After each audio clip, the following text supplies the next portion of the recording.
while the Saffron Parivar has always said that they were committed to the construction of the Ram Mandir, it escaped him why other political parties like the Congress that ruled India the most would have stood in the way of getting the courts to basically usher in a verdict sooner than later.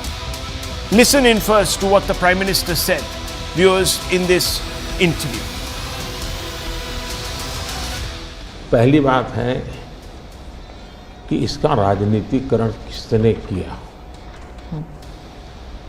और इसको आज की घटनाओं से मत, जब हमारा जन्म भी नहीं हुआ था, हमारी पार्टी पैदा भी नहीं हुई थी, उस समय अदालत में ये मामला निपटाया जा सकता था, समस्या का समाधान हो सकता था। भारत विभाजन हुआ तो विभाजन के समय ये तय कर सकते थे, चलो भाई इतनी इतनी चीज़ें ऐसा कर लो, वो नहीं किया गया। क्यों कि एक ऐसा हथियार हाथ में है जो हथियार वोट बैंक पॉलिटिक्स के लिए मजबूती का एक दांव है, इसलिए उसको पकड़ के रखा गया और बार बार उसको भड़काया गया। अदालत में अभी जजमेंट ना आए वहां तक कोशिश की गई। न्यायिक प्रक्रिया से होना चाहिए तो हमारा संविधान हमें कहता है और सरकार की तो जिम्मेवारी है, लेकिन उसमें भी अड़ंगे डालना, ये क्यों? क्योंकि उनके लिए ये राजनीतिक हथियार था। अब हुआ क्या, राम मंदिर बन गया तो उनके हाथ से वो मुद्दा ही चला गया।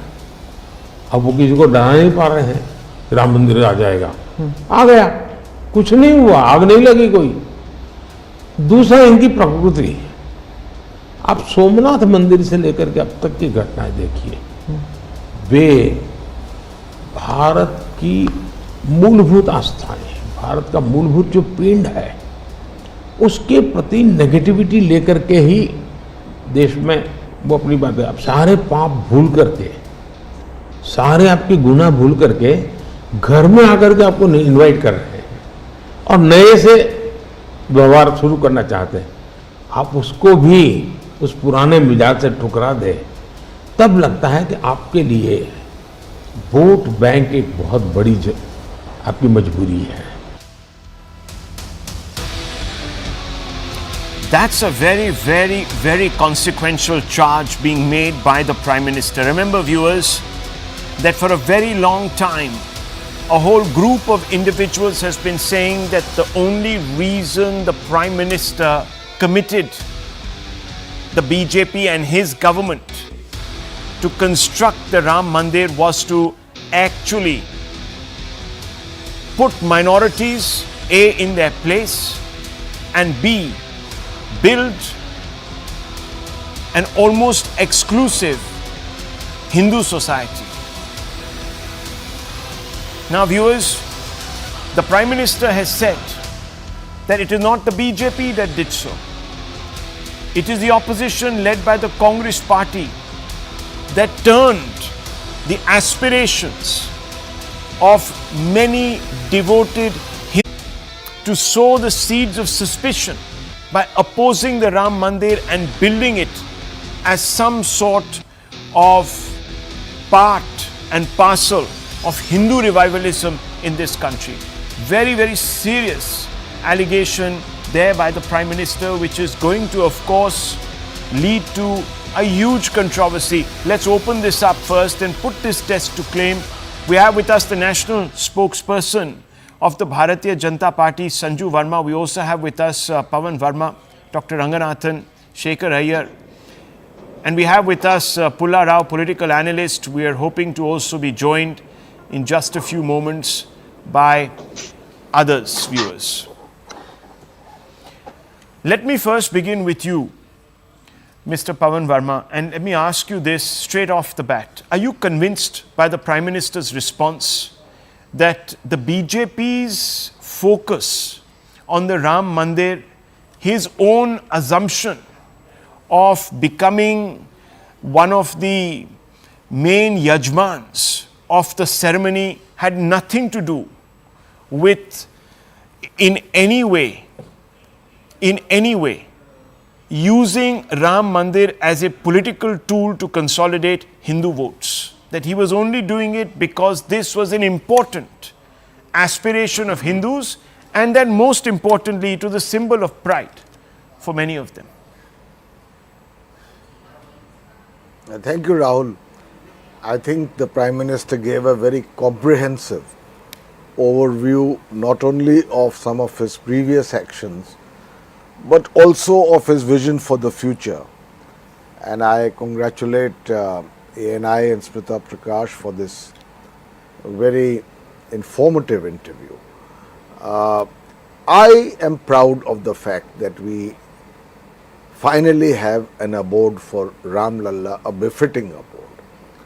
It was, of course, a battle spearheaded by the BJP for long, but typically of the Maryada Purushottam nature of Sri Ram, it was done through a Supreme Court judgment, following it which a mandir was built, and I think that in many ways it is a matter very close to the heart not only of Hindus but of all Indians.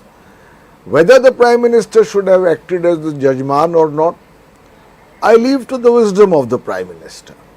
Whether the President should have been invited, because I leave I'll tell to you the why. wisdom I think of that this that might be on your part a easy way of not addressing the central issue, Mr. Verma, because Jairam Ramesh, the Congress lead spokesperson or whatever he is, the media head in charge or whatever, basically he's come out and said, we are not doing business in the name of Ram like the Prime Minister. Hum Ram ke pujari hain. Now, by not accepting the invite to the Ram Mandir inauguration, etc., do you believe that the Congress is sort of, go ahead. I'll tell you, the opposition had egg on its face at the time of the Pran Pratishtha, because it was not as if the BJP or the Prime Minister unilaterally built the Ram Mandir. It was a consequence of a Supreme Court judgment, and therefore for political parties in the opposition or otherwise not to attend the Pran Pratishtha because they assume that it will be politicized is, I believe, a mistake in strategy and also misunderstanding the ethos of India. They made a blunder. They should have attended. They should have attended as some people who have as much ownership of Sri Ram's legacy as that of the BJP. Yes, the BJP is entitled to take more of the credit because it has consistently fought for the building of the Ram temple. But ultimately, as I have reiterated, it was a Supreme Court judgment. Okay. So why would the opposition parties not go? So therefore, I'm not making a brief for the opposition. I am saying the construction of the Ram Mandir is something that the country needs to be proud of. Yes, I will add at the end, religion and politics often go together, and it was only to be expected that with the building of this temple, the BJP will greatly benefit, but that does not mean that the opposition could not be a part of what was actually that's a okay. national ceremony. But the opposition said that they were wanting to draw a line in the sand, that they don't believe that they are sort of secular to the point where they don't believe that religion and politics should mix. And when the Prime Minister decided to, quote in their terms, turn this into a political event by becoming the chief yajman, and the Prime Minister responds to that. In fact, he says that, look, I was not acting as some sort of a political pontiff. I was only doing this because I didn't think it would have been right for me as a Prime Minister to be sitting in that ceremony. I wanted to just go as an ordinary Ram Bhakt, and I consulted many people. So towards that end, I want to ask you, because whether it is, so-called liberal commentators and other, tribe of the entire commentariat who sort of aligns itself very closely with the left and the Congress ecosystem, some of these people saw this as a huge assault on India's secular credentials. Are you convinced that it was not after hearing the Prime Minister? I do not believe that the construction of the Sri Ram Mandir was an assault on India's secularism, just like I have written in my book, The Great Hindu Civilization, and maintained that the invitation to President Rajendra Prasad for the renovated Somnath temple was in order. India's secularism has never drawn a watertight compartment between personal faith and politics, and therefore I do not believe that has damaged secularism. Yes, many other things have, but that's not the subject of the debate today. But that in itself has not, in my view, damaged. As I have said, finally, whether the Prime Minister should have been the Jajman himself or not is a matter for in the wisdom of the Prime Minister. Okay, let me bring in Dr. Ranganathan also, because I don't want to bring Sanju Verma in at the very outset. Sanju Verma, and my apologies to you, because we've heard the Prime Minister and I'm sure that you will probably echo all that he has said. But let's get a sense really of what the others are saying, because it's very important. This is really the moot point of this interview. And Dr. Ranganathan, what do you make of this? Because I find it astonishing that the opposition at one level turned this into a political event by suggesting that the Prime Minister himself had turned it into a political event, when I didn't think there was much evidence to support that. And the reason why we have Pawan Verma here is because he doesn't always agree with the BJP's point of view. And I think, in all fairness to him, he's taken a very objective view. So clearly, then the opposition must be accused of the charge that the Prime Minister is making. Good evening, Rahul, and good evening to my fellow panelists. Not only must the opposition be accused, the fact remains that there is proof that what the Prime Minister said is correct. Let me give you that proof. Babar, in Jawaharlal Nehru's own words, quote, Babar was one of the most cultured and delightful persons one could meet. He did not destroy as his ancestors did. He was a gallant knight. There was no sectarianism in Babar, no religious bigotry, unquote. This is from Nehru's Glimpses of World History. Now let me tell you about Babar in Babar's word, quote, I was a wanderer for the sake of Islam, and I battled infidels and Hindus, determined to become a martyr. But thanks be to Allah, I became a Ghazi. This is Babar's own words from Babar Nama. Need I say more? Perhaps I do. Babar's tomb was visited by Nehru in 1959, by Indira Gandhi in 1968, by Rajiv Gandhi in 1976, and by Rahul Gandhi in 2005. None of them ever visited Ram Janamsthan, and most of them have refused the invitation when it was given to them. So the fact is before us. When I say most of them, I meant the Congress party, including Rahul Gandhi and Ms. Sonia Gandhi and Priyanka Gandhi. The evidence is before us. They never considered the Ram temple, the building of it, the destruction of it and the building of it as something civilizational.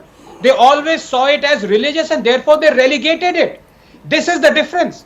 And I must praise the BJP here, because I also, like Pawanji, believe that the building of the Ram temple is a lot to do with the Supreme Court judgment 5-0 rather than the BJP. But yes, it was the BJP, no doubt about it, that kept the flame alive.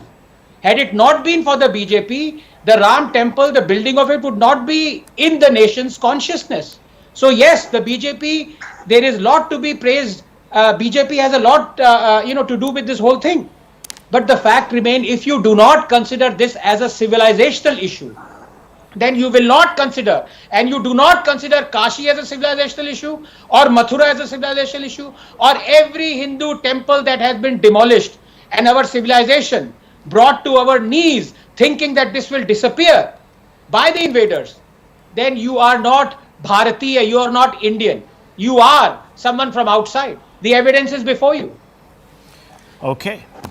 Well, viewers, how will this now impact the vote, especially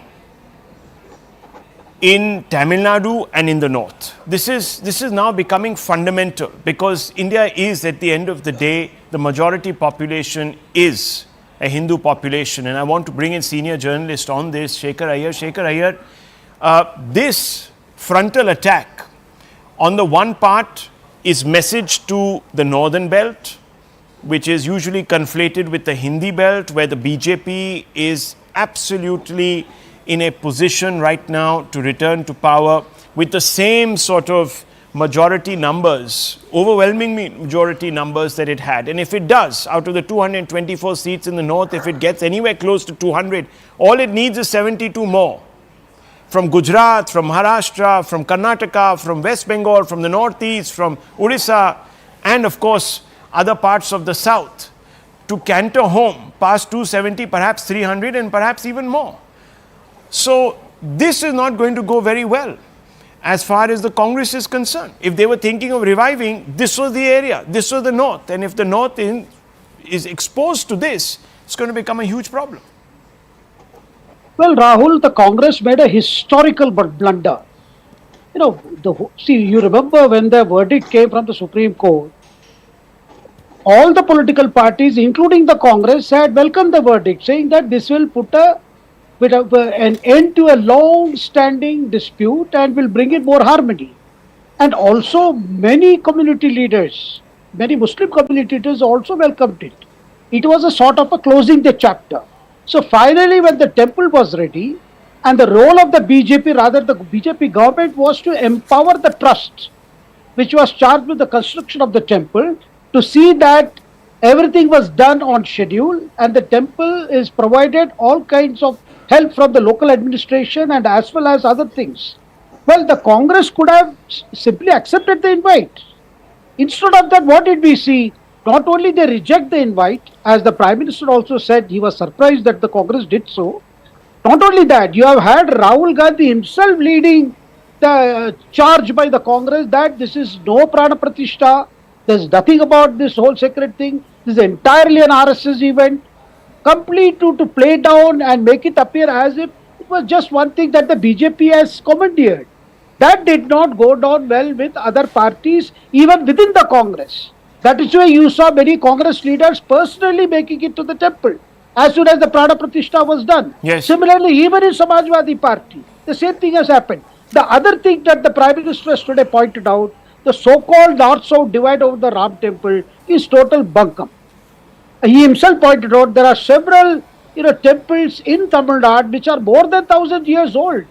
He even said that even the racialist movement leader, EVR, Periyar, his name is Ramaswamy. Yeah, Ramaswamy. You have had Ramachandran, Ramaswamy. Even the leading lights of the Dravidian movement have had Ram in their name.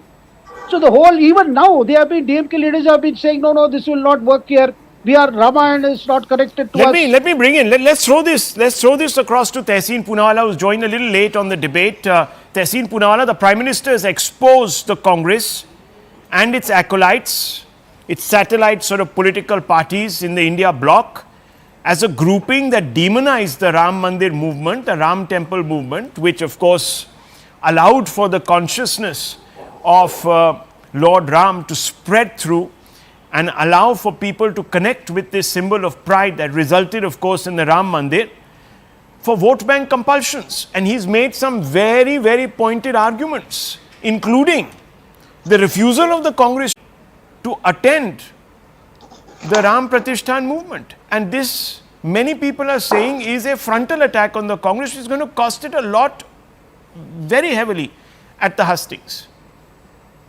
Good evening, Rahul. Thank you for having me on the show, and apologies to you, your viewers, and to my fellow panelists for joining in late. There was a slight internet issue. Let me get quickly to the point. I heard the Honorable Prime Minister speak to Smita Prakash, and he's been speaking to a lot of channels. Here is the problem with what the Honorable Prime Minister says and what he does not address. Was Amit Shah ji also insulting in Hindus when he had an invitation to vote for the Pran Pratishtha and he didn't go? Was the President of India insulting Hindus when she had an invitation to go and she did not go?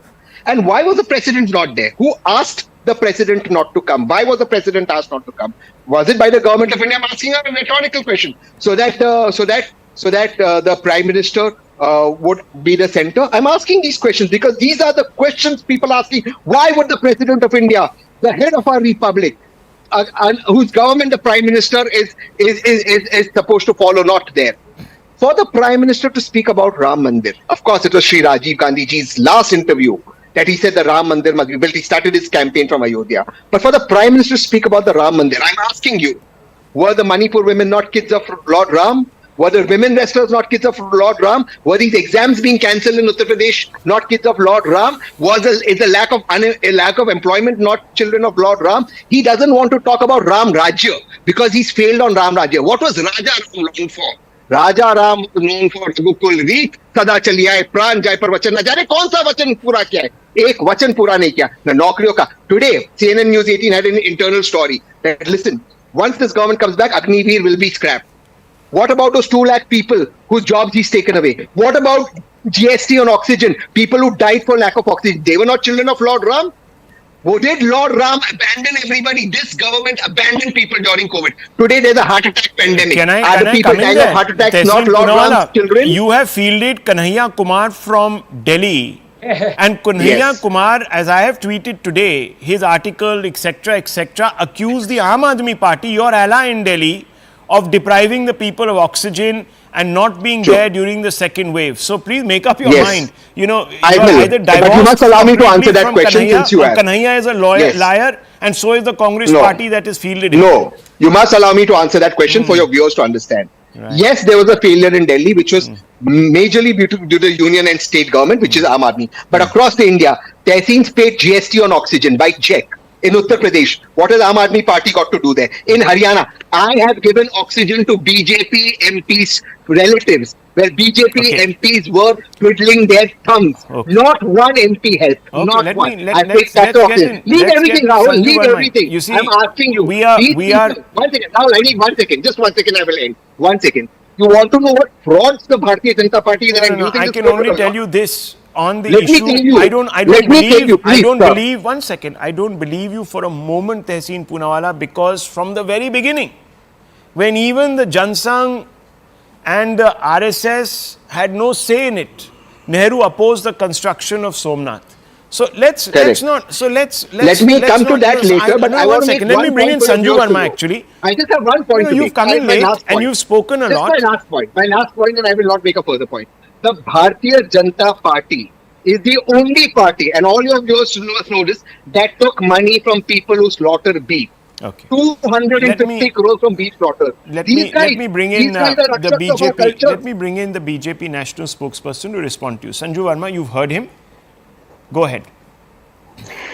Rahul, I do not wish to be heckled because I've heard a lot of garbled gibberish from Tehseen Poonawalla, who spoke absolutely on everything but what you asked him pointedly about. You know, that is classic whataboutery, and Tehseen Poonawalla is as delusional as they come. Pradhan Mantri ne aaj kaha, you know, while addressing about the autonomy of institutions, when Smita Prakash asked him about the Election Commission and electoral bonds, he quoted a Hindi saying, "Naach na jane aangan tedha." Earlier it was just the Prime Minister who used to appoint the Election Commissioner. Now you have the Prime Minister, one of his cabinet colleagues, and the leader of the opposition. In this case, it is Adhir Ranjan Chaudhary, because Mallikarjun Kharge refused to be a part of the committee. But be that as it may, first and foremost, do you remember, even you had tweeted about this, Rahul? The year was 1949. That time it was not called Uttar Pradesh. It was called United Province, the present day Uttar Pradesh. The Chief Minister of erstwhile United Provinces was a man called Govind Vallabh Pant. He was an acolyte of Jawaharlal Nehru. And the district magistrate then of Faizabad, which is now present day Ayodhya, the district magistrate was a man called K.K. Nair. And in 1949, there was a makeshift tent, and some Hindus had started worshipping the Ram Lalla idol which appeared there. Nobody knows how it appeared there, but they started worshipping the Ram Lalla idol.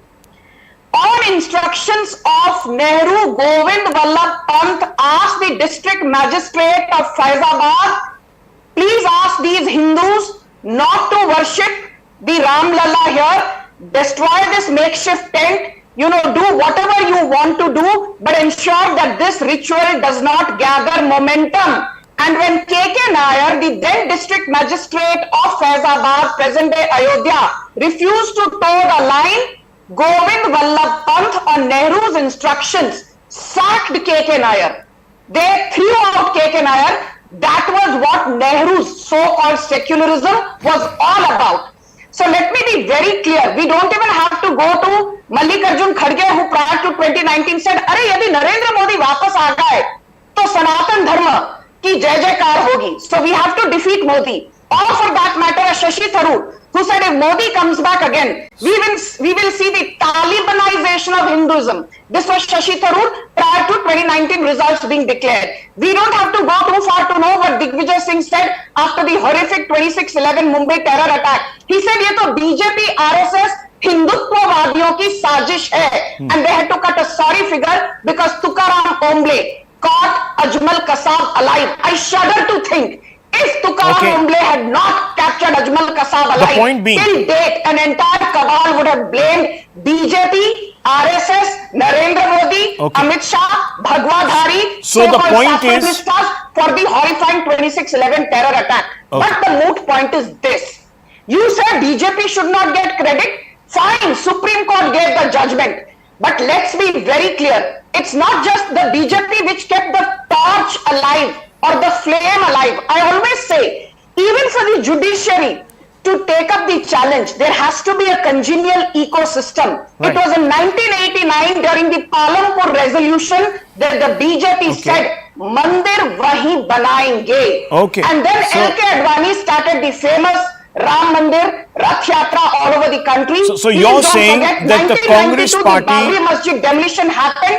It was in 2020. Okay, so let me just come in here. 28 years because I need to also take a short break. That LK Advani... Okay, so you're saying that the Congress party today stands exposed for the 4 or 5 reasons that you have mentioned. Viewers, I'm going to take a very, very short break here, and I'm coming right back to another aspect of this, but the thread will remain the same of this debate. Don't go away, and the Prime Minister interview.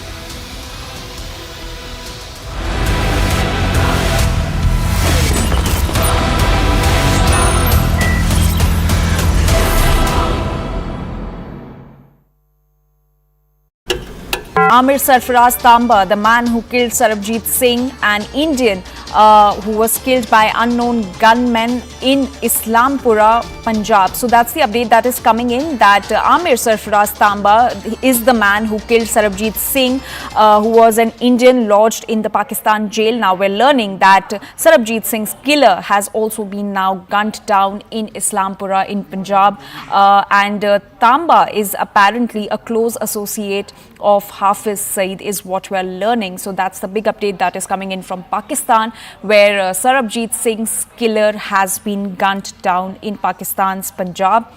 And Amir Sarfaraz Tamba is the man who was behind the killing of Sarabjit Singh, who was an Indian national lodged in Pakistan's jail. And now we're learning that the killer has been gunned down in Islampura in Punjab. So that's the big update that is coming in from Pakistan. Now we're also learning that this man, Tamba, is apparently a close associate of Hafiz Saeed. And in fact, Tamba was released just 2 years back from the jail, and he was staying in a very well protected area with multiple CCTV in the locality. But despite that, he has been gunned down in Pakistan's Punjab. Amir Sarfaraz Tamba is the name of the man who killed Sarabjit Singh, who was an Indian national who was lodged in Pakistan's jail and was killed while being in Pakistan's jail in 2013 in Lahore. And now we're learning that the killer of Sarabjit Singh has been gunned down in Pakistan. CNN News 18's Abhishek Jha is now joining us with more details on this. Abhishek, what more details do you have on this particular piece of breaking news?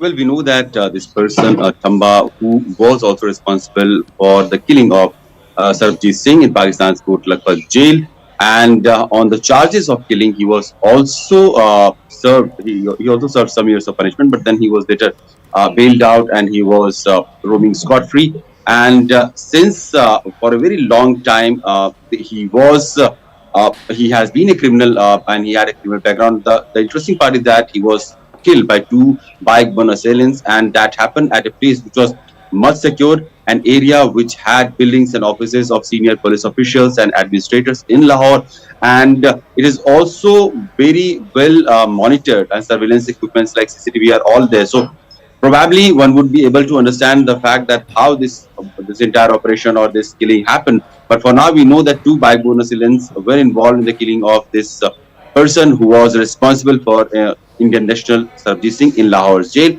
Now, since last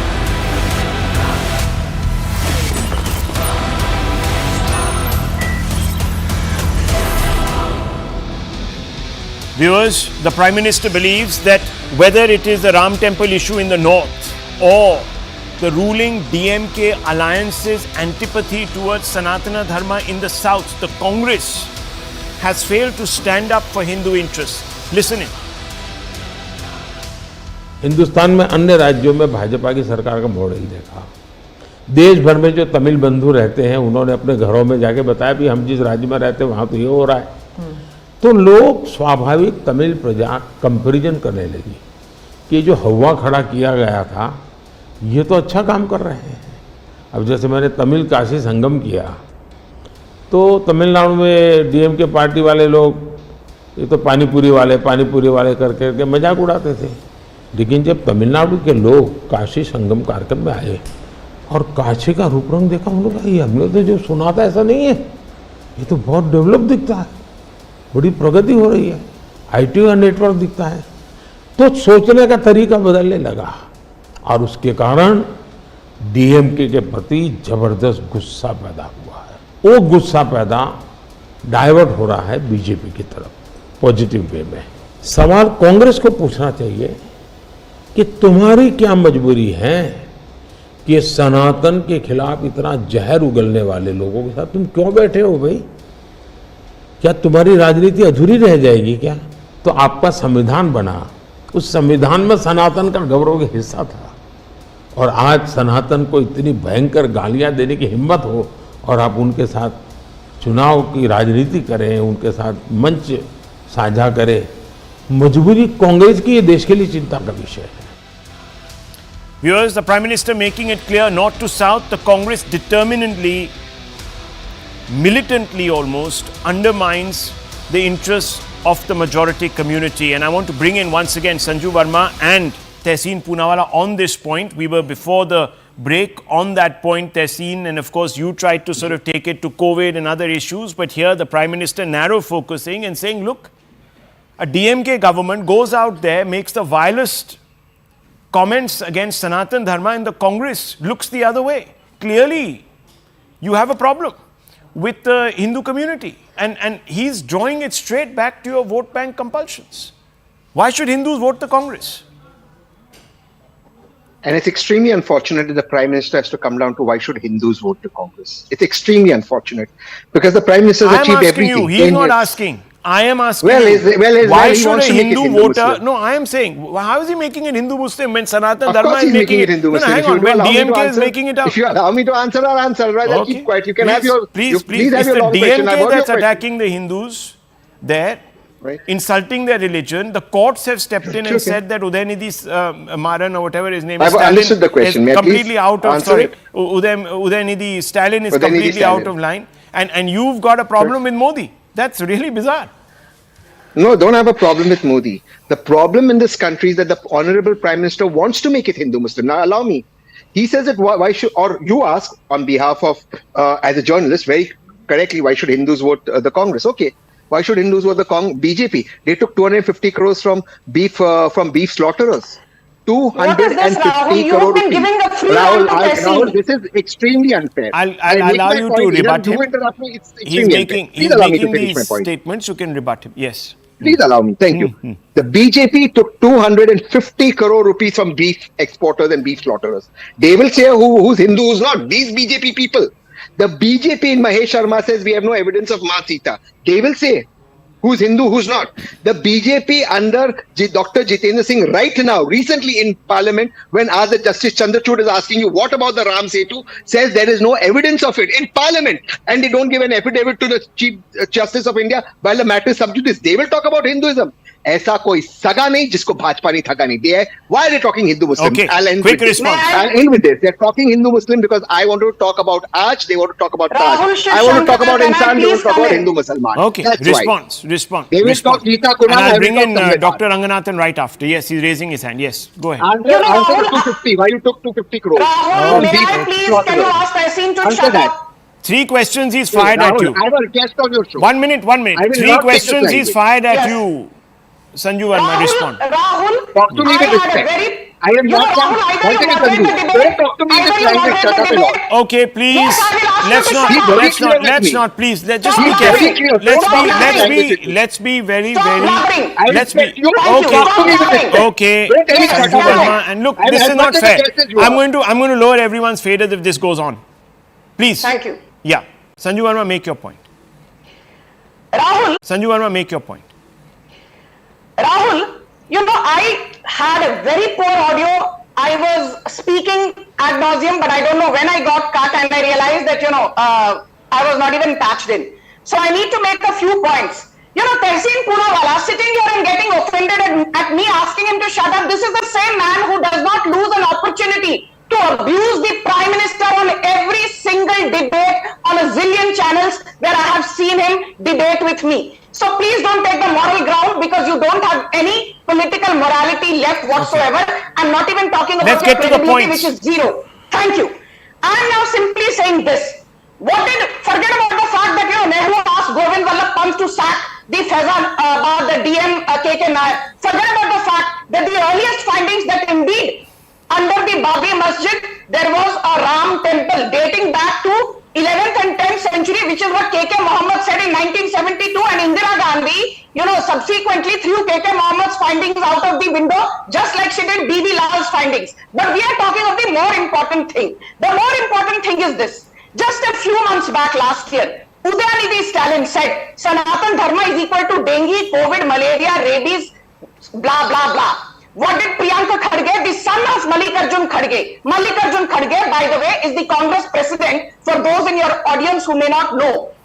What did Priyanka Kharge said? He said, kya galat kaha Udayanidhi Stalin ne, if he's compared Sanatan Dharma to dengue, rabies, COVID, what have you? He was not against Sanatan Dharma per se, you see. Okay. All he wanted to talk about was the caste hierarchy within Hinduism. And let me tell you, that neither Rahul Gandhi castigated Priyanka Kharge, nor Priyanka Vadra castigated Priyanka Kharge, nor Sonia Gandhi castigated Priyanka Vadra or castigated Priyanka Kharge. And today what has Rahul Gandhi said? Look at his language. He says, इनको प्रधानमंत्री को शर्म नहीं आती है, मजाक बनाकर रखा है द्वारका के नीचे, समुंदर के नीचे, बिना पंडितों के ये आर्मी के साथ पहुंच गए और वहां ये कृष्ण भगवान का पूजन करने का ड्रामा कर रहे थे. This is the language of Rahul Gandhi, making a fun of Dwarkadhish, making a fun of Lord Krishna, making fun of the Prime Minister, making fun of the armed forces, making fun of Hindu rituals, making fun of Sanatan Dharma. So Tehseen Poonawala has no locus standi to come here and lecture me on political morality. Let's bring in Dr. Ranganathan. You've been raising your hand. Dr. Ranganathan, okay, for a moment, let's accept that the BJP thugs Hindus, but does that mean the Congress must too? Simple question. How would you respond to Tehseen Poonawala? Rahul, I have very briefly a very small point to make. One is, it is no one's grouse. The facts have been before us for the last 5 months that the DMK and the Congress are anti-Hindu. No one's grouse. I mean, you look at their statements, repeated statements, and each one worse than the last. Starting with Sanatan Dharma to be eradicated, Sanatan Dharma to be compared with diseases, Sanatan Dharma, Hinduism being told that it is a menace for the world.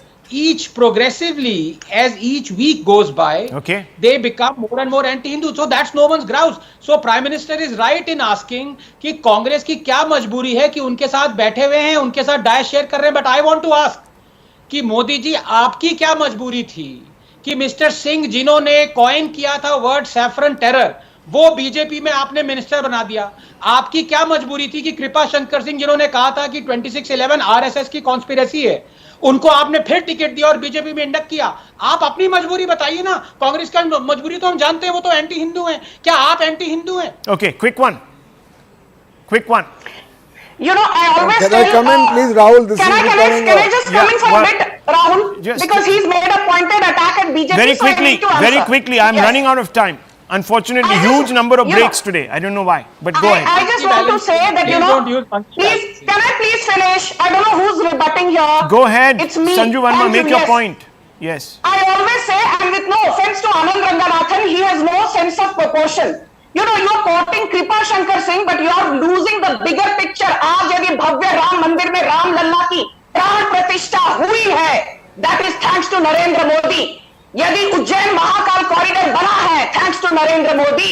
यदि Kashi Vishwanath corridor बना है, thanks to Narendra Modi. Whether Mr. Ranganathan agrees or not, that's the harsh truth. That is why I call him a monkey balancer. With no offense. Okay. Well, look, viewers. Yes, Pavan Verma. Very quickly, Can I come in, Pavan Verma. please? Yes, very quickly. Yes. No, please, you can't deprive your panelists of time like Yeah, this. unfortunately, Everybody's been I am not speaking. I just depriving made you. the opening It's the intervention. advertisers I who have to suddenly make a stepped point in. which is Yes. important. Yeah. Go ahead. No, I have to make an important. Yes. You see, I was one of the first and among others Yeah. who wrote, spoke and roundly condemned the language used by Mr. Udayanidhi Stalin. And incidentally, I am a very proud Hindu. I think I have written more books on it than the number of people on your panelist. But you have to understand that this positing of the North's interpretation of Sanatan Dharma with the South and claiming to be the only interpreters of what Sanatan Dharma should be is moving to very dangerous ground, and I'll tell you why. I condemn what Udayanidhi Stalin said.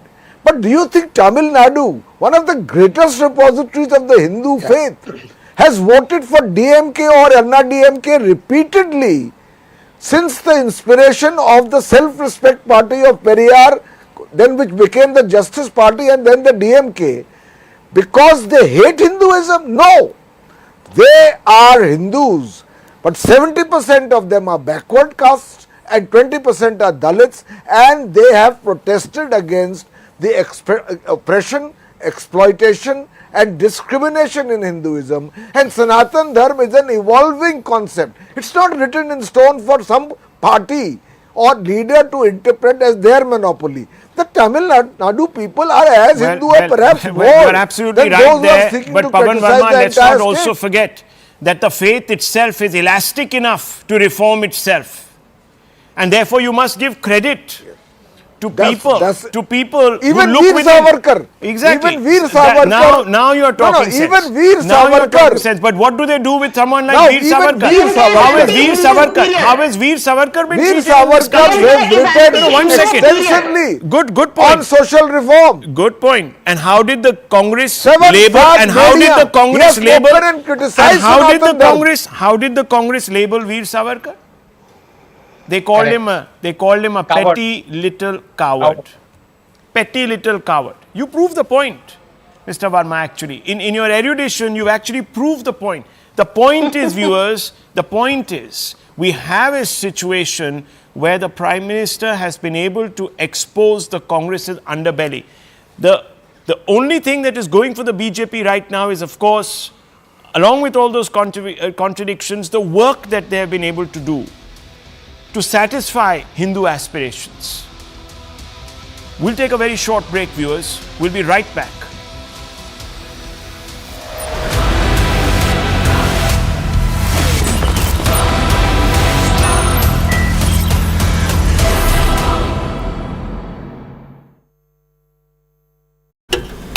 Amir Sarfaraz Tamba, the man who killed Sarabjit Singh, an Indian who was killed by unknown gunmen in Islampura, Punjab. So that's the update that is coming in, that Amir Sarfaraz Tamba is the man who killed Sarabjit Singh, who was an Indian lodged in the Pakistan jail. Now we're learning that Sarabjit Singh's killer has also been now gunned down in Islampura in Punjab.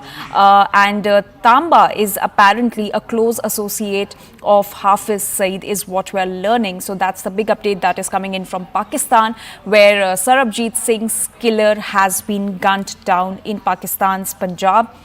And Amir Sarfaraz Tamba is the man who was behind the killing of Sarabjit Singh, who was an Indian national lodged in Pakistan's jail.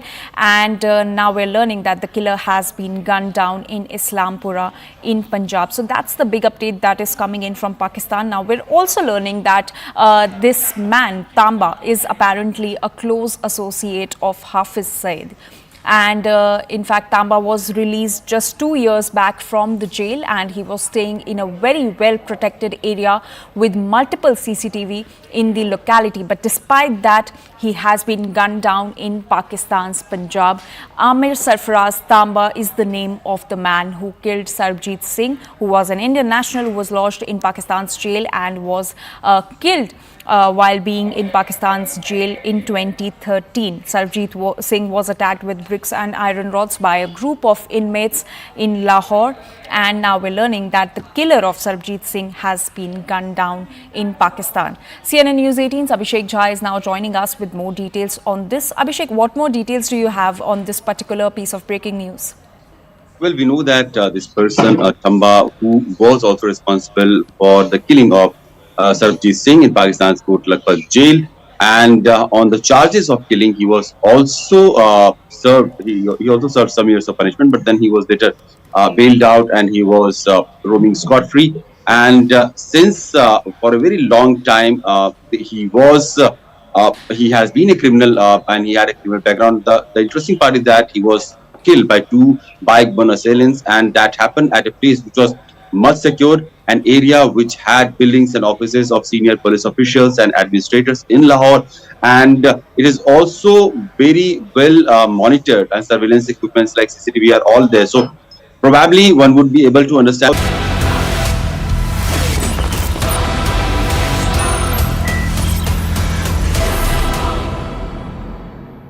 जिम्मेवारी लेनी चाहिए। मैं जो बोल रहा हूं मतलब मेरी जिम्मेवारी है, ये कोई करेगा ऐसा करेगा ऐसे नहीं चलता है।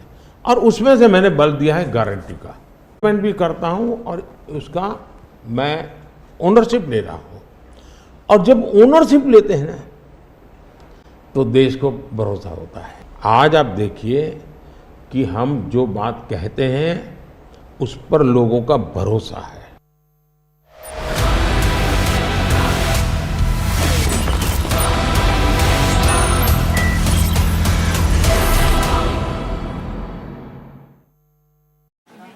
Amir Sarfaraz Tamba, the man who killed Sarabjit Singh, an Indian who was killed by unknown gunmen in Islampura, Punjab. So that's the update that is coming in, that Amir Sarfaraz Tamba is the man who killed Sarabjit Singh, who was an Indian lodged in the Pakistan jail. Now we're learning that Sarabjit Singh's killer has also been now gunned down in Islampura in Punjab, and Tamba is apparently a close associate of Hafiz Saeed is what we're learning. So that's the big update that is coming in from Pakistan, where Sarabjit Singh's killer has been gunned down in Pakistan's Punjab.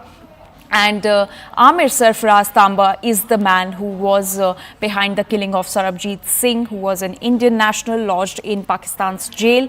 And now we're learning that the killer has been gunned down in Islampura in Punjab. So that's the big update that is coming in from Pakistan. Now we're also learning that this man, Tamba, is apparently a close associate of Hafiz Saeed. And in fact, Tamba was released just 2 years back from the jail, and he was staying in a very well protected area with multiple CCTV in the locality. But despite that, he has been gunned down in Pakistan's Punjab. Amir Sarfaraz Tamba is the name of the man who killed Sarabjit Singh, who was an Indian national who was lodged in Pakistan's jail and was killed while being in Pakistan's jail in 2013. Sarabjit Singh was attacked with bricks and iron rods by a group of inmates in Lahore, and now we're learning that the killer of Sarabjit Singh has been gunned down in Pakistan. CNN News 18's Abhishek Jha is now joining us with more details on this. Abhishek, what more details do you have on this particular piece of breaking news? Well, we know that this person, Tamba, who was also responsible for the killing of Sarabjit Singh in Pakistan's Court Lakhpat jail, And on the charges of killing, he was also served. He also served some years of punishment, but then he was later bailed out, and he was.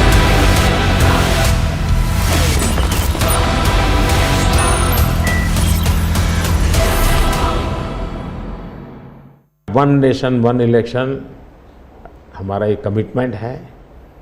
हमने parliament में भी बोला हुआ है, हमने committee भी बनाई थी, कमेटी का रिपोर्ट भी आया है।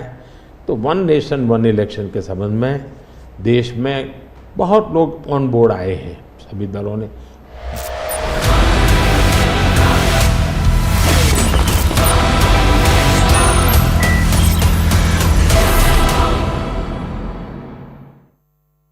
Co-powered by Amir Sarfaraz Tamba, the man who killed Sarabjit Singh, an Indian who was killed by unknown gunmen in Islampura, Punjab. So that's the update that is coming in, that Amir Sarfaraz Tamba is the man who killed Sarabjit Singh, who was an Indian lodged in the Pakistan jail. Now we're learning that Sarabjit Singh's killer has also been now gunned down in Islampura in Punjab.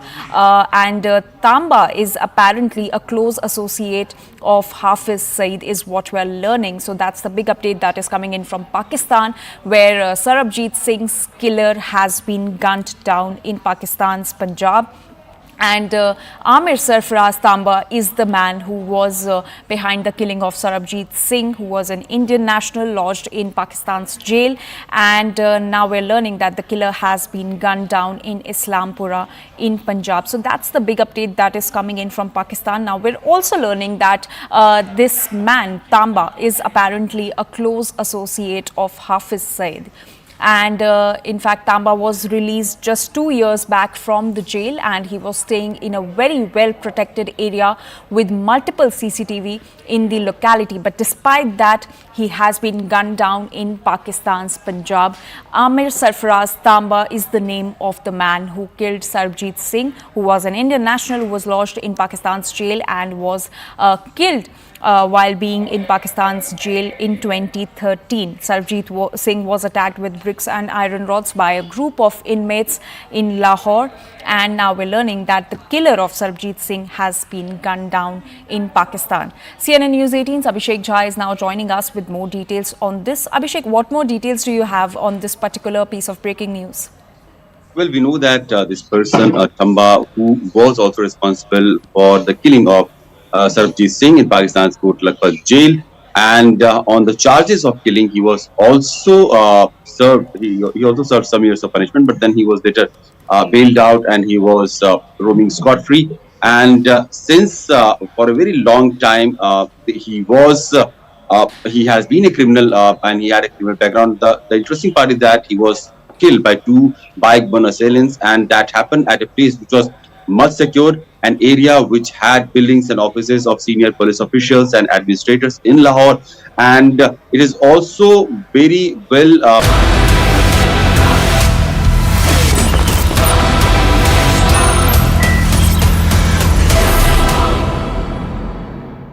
2047 ये भारत की आज़ादी के 100 साल और देश में एक प्रेरणा जगनी चाहिए, और आज़ादी के 100 साल अपने आप एक बहुत इंस्पिरेशन है लोकतंत्र में।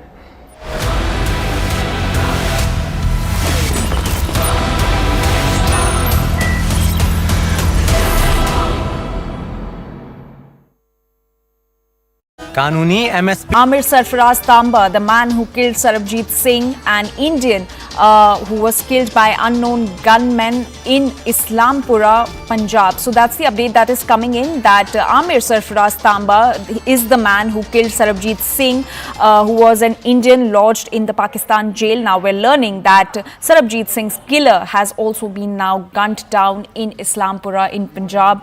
And Tamba is apparently a close associate of Hafiz Saeed is what we're learning. So that's the big update that is coming in from Pakistan, where Sarabjit Singh's killer has been gunned down in Pakistan's Punjab. And Amir Sarfaraz Tamba is the man who was behind the killing of Sarabjit Singh, who was an Indian national lodged in Pakistan's jail. And now we're learning that the killer has been gunned down in Islampura in Punjab. So that's the big update that is coming in from Pakistan. Now we're also learning that this man, Tamba, is apparently a close associate of Hafiz Saeed. And in fact, Tamba was released just 2 years back from the jail, and he was staying in a very well protected area with multiple CCTV in the locality. But despite that, he has been gunned down in Pakistan's Punjab.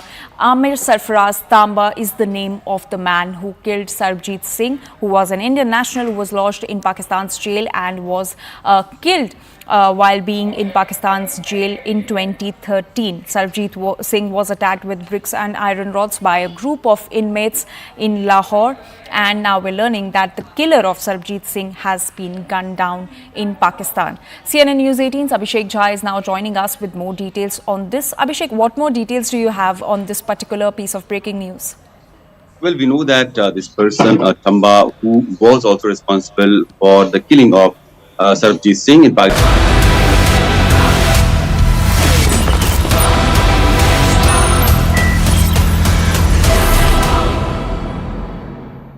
जिम्मेवारी लेनी चाहिए। मैं जो बोल रहा हूं मतलब मेरी जिम्मेवारी है। ये कोई करेगा ऐसा करेगा ऐसे नहीं चलता है। और उसमें से मैंने बल दिया है गारंटी का। मैं कमिटमेंट भी करता हूं और उसका मैं ओनरशिप ले रहा हूं।